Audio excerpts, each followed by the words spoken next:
إله إلا الله وحده لا شريك له ونشهد أن سيدنا ومولانا محمدا عبده ورسوله أرسل حين شاع الكفر في البلدان صلى الله عليه وعلى آله وأصحابه ما لمع القرآن وتعاقب الملوان.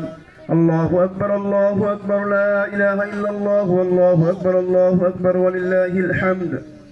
أما بعد فاعلموا أن يومكم هذا يوم عيد الله عليكم فيه عواعد الإحسان ورجع ليلة الدرجات والعفو والغفران.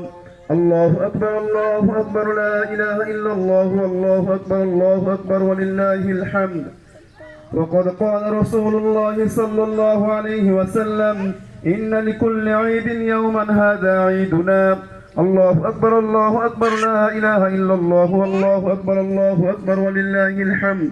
وقال رسول الله صلى الله عليه وسلم فإذا كان يوم عيدهم يعني يوم الفطرهم باها بهم ملائكة فقال يا ملائكتي ما جزاء أجري وفى على عمله قالوا ربنا جزاؤه أن يوفى أجره قال ملائكتي عيده وأمائه قضوا فرضتي عليهم ثم خرجوا يعزوا إلى الدعاء وعزتي وجلالي وكرامي وعلوي وارتفاع مكاني لأجيدنهم فيقول ارجعوا قد غفرت لكم وبدلت سيئاتكم حسنات قال فارجعوا مغفرة له.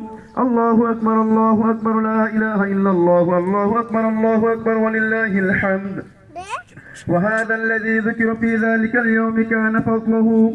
أما أحكامه من صدقة الفطر والصلاة والخطبة قد كتبناها في الخطبة التي قبله. نعم بقية المسألتان فنذكرهما الآن. الله أكبر الله أكبر لا إله إلا الله والله أكبر الله أكبر ولله الحمد. أول قال عليه الصلاة والسلام من صام رمضان ثم أتبعه 6 من شوال كان صيام